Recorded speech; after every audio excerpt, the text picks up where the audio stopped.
Hey guys, welcome back to another episode of Just the Tip. This is 12 o'clock and I just wanted to show you guys a little trick. When you pry on something with the pliers, or when you turn on a bolt with the pliers, or sometimes it'll leave these marks from the teeth of the pliers. So a little trick to help so you don't get those marks is to just wrap it in a piece of cloth and then grab it. Even if it's just a shop rag or paper towel even helps sometimes.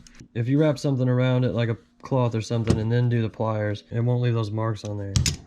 So that's it guys, this is 12 o'clock, and remember, I can't guarantee your work. This is just the tip.